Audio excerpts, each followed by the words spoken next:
This program is brought to you by the members of WCNY. Thank you.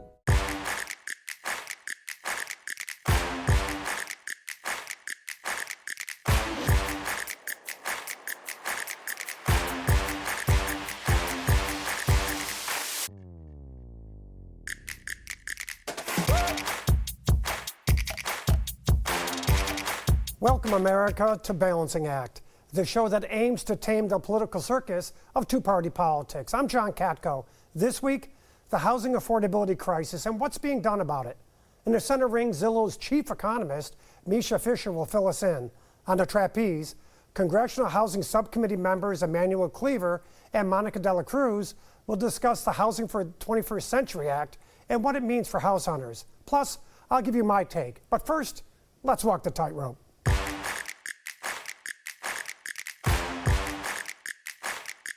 Is the American dream still a reality, or has lack of affordability turned it into a nightmare? In the 1980s, the typical first-time homebuyer was in their late 20s. Today, they're around 40 years old. Look, it's never been too simple to get your foot in the door of a new home.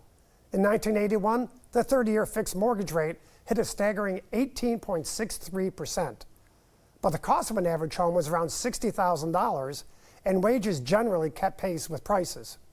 If you could swing that initial payment, you could build equity as rates declined through the 90s. Then, things shifted. Lower rates and lax lending standards fueled the housing bubble of the early 2000s. Prices soared, and when the bubble burst in 2008, it triggered a global financial meltdown. Home values plummeted, millions faced foreclosure, and, critically, construction slowed to a halt. In 2020, mortgage rates dropped, the pandemic introduced remote work, and prices soared. When the Fed hiked interest rates to fight inflation, the golden handcuffed effects set in. Current owners won't sell, and why should they? Why would you trade a 3% mortgage for a 6% one? The result? The National Association of Home Builders estimates we're short at least 1.5 million single-family homes. Renting isn't the answer either. Zillow reports single-family home rents have gone up 42.9%, almost double the rise in median income. Why don't we just build our way out? For starters, the starter home is now an endangered species. In the 70s, they made up 40% of new builds, but today, they are virtually non-existent. There's little profit in starter homes, creating a disincentive for developers. And if you're recently out of school, saddled with student debt, and working gig economy jobs, saving for a down payment is nearly impossible. There are some lifelines, though, including support through the Federal Housing Administration or zero down payment loans for veterans. And recently, the House of Representatives put down their swords for a change and passed the Housing for the 21st Century Act in an overwhelmingly bipartisan manner. I'll talk to the architects of that bill later in the show. But first, let's take a walk through this subject with a real estate expert in the center ring. Joining me now is the chief economist at Zillow, Misha Fisher. Misha, welcome to the show, and I'll get right to it. I have three boys, two of whom are in their late 20s, and for them, it seems like it's so hard to even think about buying a home. Is it really that bad out there for young buyers? It is really that bad as they're feeling. Now, it's gotten a little bit better over the last couple of years, but it really is quite a problem for prospective buyers to enter this housing market. And if you look back, it hasn't always been this way. In 2019, before COVID, before the pandemic, a typical first-time buyer with a 20% down payment could afford the monthly mortgage payment on a typical home, and it would be about a quarter of their income. So they were not housing burdened. They had room left over in their budget for the other necessities in life. And what's really changed over the last several years, and it got worse, particularly right after the pandemic, was the increase in that monthly mortgage payment. That monthly mortgage payment has roughly doubled since 2019. So it's gone. And that's because of the interest rate, right? Interest rates and prices. It's gone up as a combination of both of those things. And at the same time, incomes have not doubled. Incomes are up about a third. So that's why people are feeling like it's so out of reach, because of the huge run up in that monthly price. So let's take the two components separately. First of all, quickly with the interest rates, they're around 6% now. Do you see them going appreciably downward? I mean, it almost seems like for so long they were almost artificially too low, and now they're 6%. Doesn't sound like a crazy amount, but are they going to go down from there, do you think? We're expecting them to come down a little bit this coming year. We're not expecting them to go back to 4 or 5%, certainly not 3%. We are expecting them to come down right to around 6, maybe even a little bit lower than 6 this coming year. And we've already seen progress there. So that's the other flip side, and why people shouldn't necessarily completely despair about the current state of the housing market, is that affordability has actually been improving. It is still very difficult, but it's the best it's been in the last 3 years because in large part interest rates have come down by over a point in the last year. Now, is it fair to say that they're not building entry-level homes anymore, new construction homes? Is that right? That's partially right. It really depends on where you are. But what you're getting at actually speaks to a larger truth about the root of the problem. Housing affordability is at its core a supply problem. And if you go back 20 years, which might be a long time for some viewers to remember, but if you go back 20 years to the housing crash and the global financial crisis, we were building in 2006 about 2.2 million homes per year. That was the rate. When that crash happened, we dropped down to less than 500,000 a year as the rate. So we're talking a 75% reduction in the rate of new home construction. And we have not gotten back to that rate since. Even with the building boom of the last couple of years, we're still employing fewer people in residential housing construction than we were before that crash. And so as a result, we're just not building enough of all types of homes. And that's why we estimate there's about a 4.7 million home shortage right now across the national market because of this lack of building. So it's true that we have a absence of supply in that entry-level category, but we really have an absence of supply across the whole spectrum in lots of categories. So let's talk about what the buyers need in order to buy a home at any price. Is a 20% down payment requirement still a hard and fast rule, or are there exceptions? It's not a hard and fast rule. And I think everybody should look at their own financial situation and recognize that there's no one-size-fits-all approach to how much you should spend. So down payment programs are available. Obviously, if you go on Zillow, you can see those when you browse listings. We have down payment assistance programs right there. And you can get away with 10 or 5% down in many cases. You just want to understand the trade-offs of what you're doing. You're going to have a slightly higher monthly payment, but of course it might mean you get into the market sooner, and it might mean you can preserve some rainy day emergency fund as well. So you don't necessarily need a 20% down payment. What you really want to do is start really early when you're thinking about this. Partner with a great local buyer's agent and use them as your consultant and your partner and your advocate to help you navigate these trade-offs. So, of course, if you're a veteran like one of my sons, you're able to buy a first-time home with a VA bill, which I helped pass, one iteration of it at least, with no money down. And that's wonderful for veterans, but it's not available to the public as a whole, is it? No, and that's one of the things we do to make sure that people feel that they're really getting a lot of value out of that service. And so I think that's a wonderful thing we do. But even if you're not a veteran, you still have some of these other options available to get your down payment into the 5% range. In some cases, you can be as low as 4 or even 3.5%. So there are other options for people, even if you're not a veteran. So what about this so-called lock-in effect, where you have a lot of mortgage holders that are at 3% mortgage rate? They don't want to sell their home and have to refinance at another rate. Does that cause part of the problem with as far as inventory availability? It does. Right now, that problem is really slowing down a lot of the new inventory growth in the market. Now, inventory has improved. Again, these trends are bad relative to what they were, but they're improving. So people should hold that duality in their mind when they think about the market is getting better, but still not great. And as rates get lower, that's one of the things that we're forecasting is that more people will then find it less painful to list their current home for sale and go find another one. And we'll hopefully get unstuck in terms of the normal market flow where people upgrade their homes depending on what stage of life they're in, where they go from that entry level to the next one. Right now, similar to the labor market, you just don't see a lot of movement. Everybody's kind of staying put. So what about those renters? And there seems to be an awful lot of them that are waiting for home prices to fall. So they're going to continue to rent until the prices fall. Is that a good idea, or is that kind of fool's gold a bit?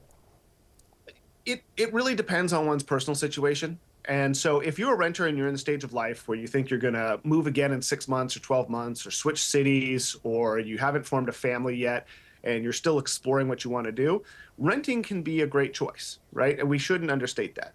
But long term, if you know where you want to be, the flexibility you get when you put down roots and you buy a home and you lock in those housing costs and you hedge against inflation going forward, that's a very, very powerful tool. In terms of the basic math of it, though, the basic math has changed since 2019. So a renter today has a smaller monthly payment than they would if they were owning. That hasn't always been the case. It used to be that you'd actually have a smaller monthly payment if you owned, but then the down payment was your barrier. Right now, it's actually just a smaller monthly payment. So it really depends on what stage of life you're in and what your desires are. If you do want to own, then you should start early and start prepping the potential down payment that you need to get into the market. And we do expect that affordability will continue to improve. So it's not a fool's errand. It seems like in my generation, by the time we were 30, almost all of us had owned a condo or a home or something, and now that age is close to 40. So what's the biggest mistake first-time home buyers make nowadays? I think the biggest mistake first-time home buyers make right now is not getting prepared ahead of time, because it's painful buying a house sometimes, right? There's a lot of ups and downs. It's an emotional roller coaster. You want to make sure you're doing it right. So you want to make sure you're preparing. And that means you want to really have a good sense of what it is you desire, what your necessary attributes of a house are, get the location right, make sure you're not overburdening your monthly payment. All of those things are downstream of how well you're preparing. So make sure you're preparing early and don't make the mistake of jumping into it. Does it matter whether it's a condo versus a freestanding home versus a townhome? Or is it just that it's good to get into the market when you can and start letting your money go to work? I think it really depends, again, on what your desires are, what works for your lifestyle. If you are getting into a condo, you want to make sure you're monitoring what your condo fees and insurance are going to be like, and so that you don't have those on top of your monthly mortgage payment and there's no surprises. But if you want to avoid maintenance and you don't want to have to mow your lawn and you want something that's lower stress in terms of the regular everyday aspects of home ownership, then a condo or a townhouse can be a great choice. If you want to have a yard, and if it's really important to you that if you have a growing family that kids can play outside on a quiet street, then obviously you want to be looking at single family houses. What's happening in every local market, though, is different, and that's why I really stress this point about finding that great local buyer's agent early to help you navigate that and talk through all of those trade-offs so that you can make a smart choice. So how do we fix this crisis? Do we just start building more houses, incentivize builders to keep building houses, or what do we do to try and fix this? I mean, the quick answer you touched on is, yeah, we need to build more. The housing affordability is, at its core, a supply challenge. So right now, you're seeing a lot of discussion about what we can do to improve supply, and I think that's really encouraging. So policy like zoning reform, tax incentives, reducing red tape, all of these things are very beneficial over the long term to speed up the rate of building. And of course, encouraging people to go into the trades and work in residential construction is also something that can help get that labor force up and build more. And then also, there is a little bit of room that's improved already on the buyer side with what's happened with mortgage rates, right? So mortgage rates have come down by a point, and there's room for them to come down a little bit further. And as that happens, we're going to see more supply come off the sidelines from the existing stock, not just new construction, as that rate lock effect dies down. Misha Fisher, Chief Economist at Zillow. Thanks for joining us, my friend. Thanks, John. For more on the housing affordability crisis and what the federal government is proposing, let's take to the trapeze.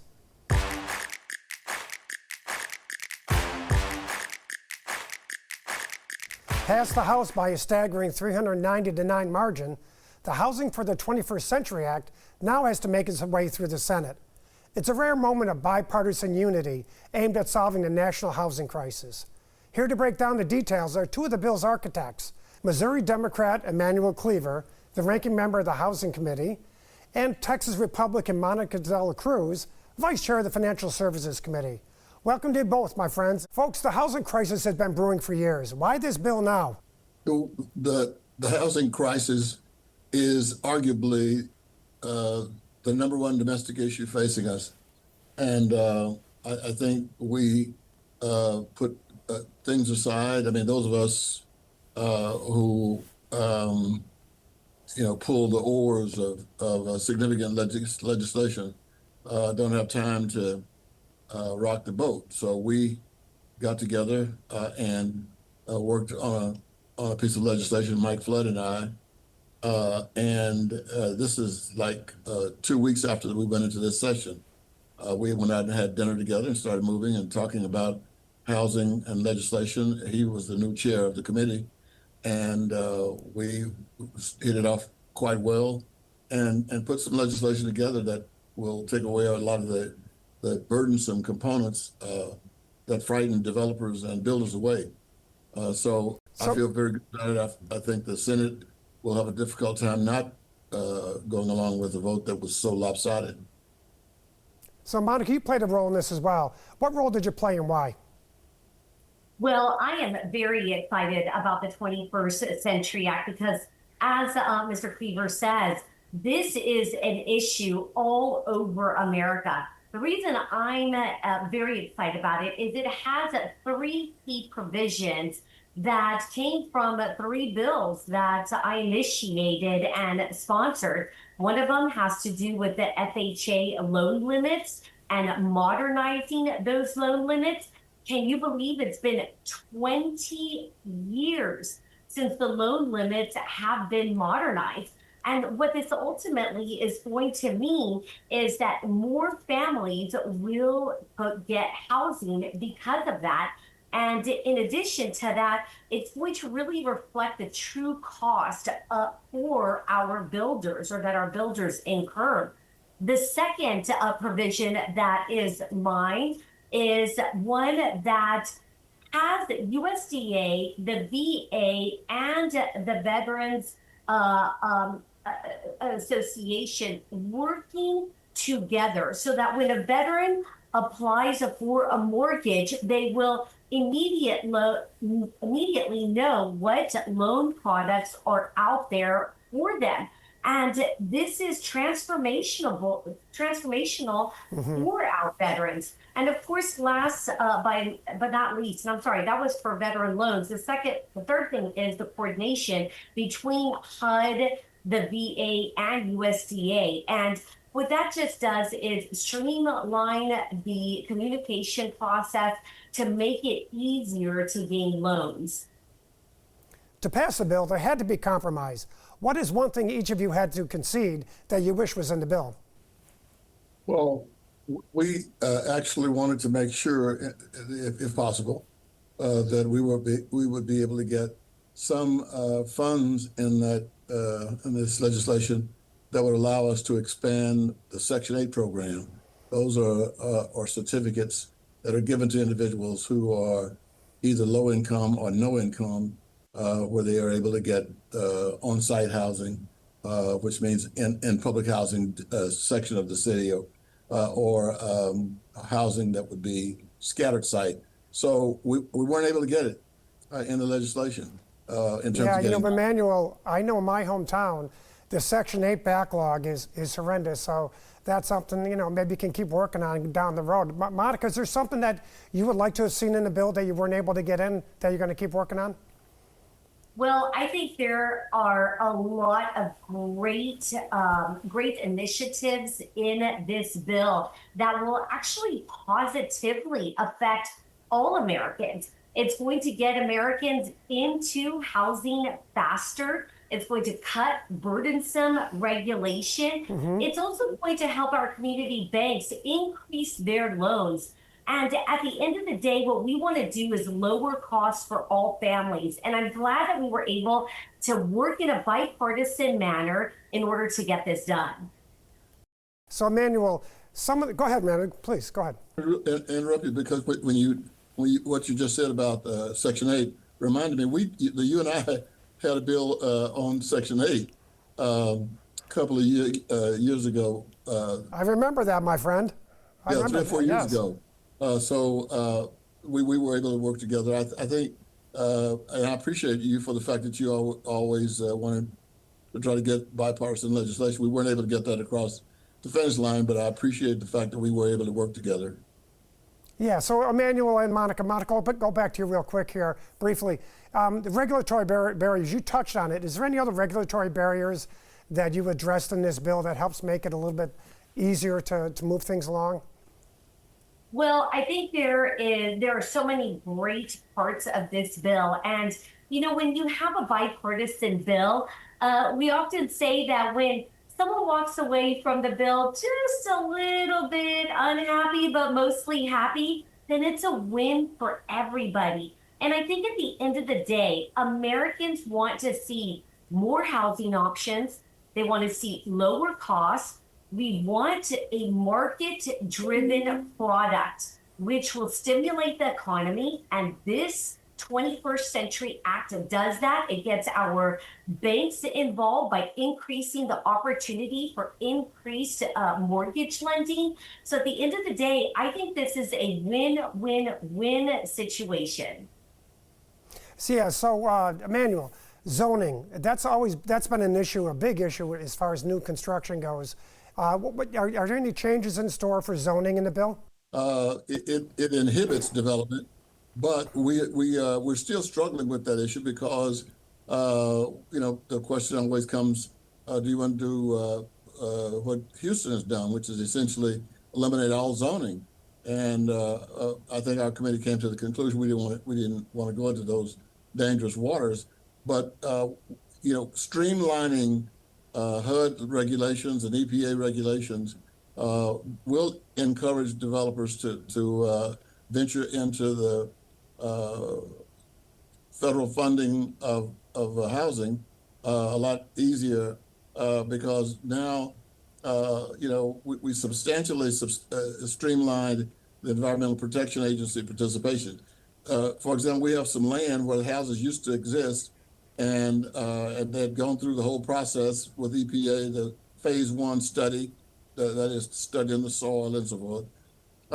And what happens is you get ready to build another house, and the city comes up and says, well, you got to do a phase 1 again. Well, it was done 20 years ago or 15 years ago, whatever, and you're going to make us do it over again. Well, this legislation says no. We're not going to put developers into it because all it does is run developers away. Yeah, Emmanuel, sounds like a lot of common sense stuff. You know, Monica, we've got about a minute left here. Let's talk briefly about financing. It seems to be a major problem overall. Has this bill addressed the financing issue at all? I know they do with respect to veterans, but what about others? Well, look, I'm very proud that a legislation that I recently passed, which is the Disabled Veterans Housing Support Act, helped with financing and getting our veterans off of the streets and into the housing that they desperately needed. How? By excluding their service disability income from the HUD application. You know, Congressman Cleaver mentioned this again. Modernizing HUD, streamlining HUD was of significant importance to the 21st Century Act. And I think that really is a game changer for all Americans. It was a huge bipartisan issue that we both saw we needed to overcome. And I think this bill actually did the work that needed to be done when it comes to modernizing. You know, I want to commend both of you and, quite frankly, all the members of Congress who worked on this bill and passed it. And by all accounts, Congress these days has an awful lot of division in it. But you know what? Americans can look to you two and the people behind this bill and say that, not everything is rotten in Denmark here, Things are getting better up on the Hill, at least at times. And I urge you both to keep pushing, and I'll say some prayers it gets past the Senate, too. A lot of people need this bill passed. So I want to thank you both, Emmanuel Cleaver and Texas Representative Monica Dela Cruz. Thank you so much for your time on the trapeze.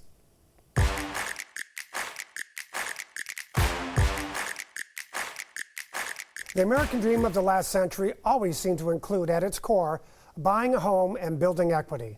For millions of Americans today, that dream feels like it's on an extended hiatus.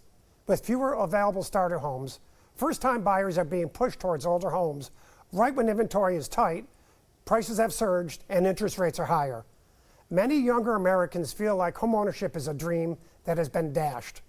But America has faced what appeared to be intractable problems before. The Great Depression, the 2008 financial crisis. Different eras, different cases, but the same hard truth.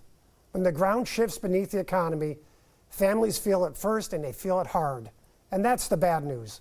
The good news is that America also has a track record of finding solutions, especially when we work together, as we saw with the bipartisan housing bill we just discussed. It doesn't solve the crisis overnight, but it is a flicker of hope.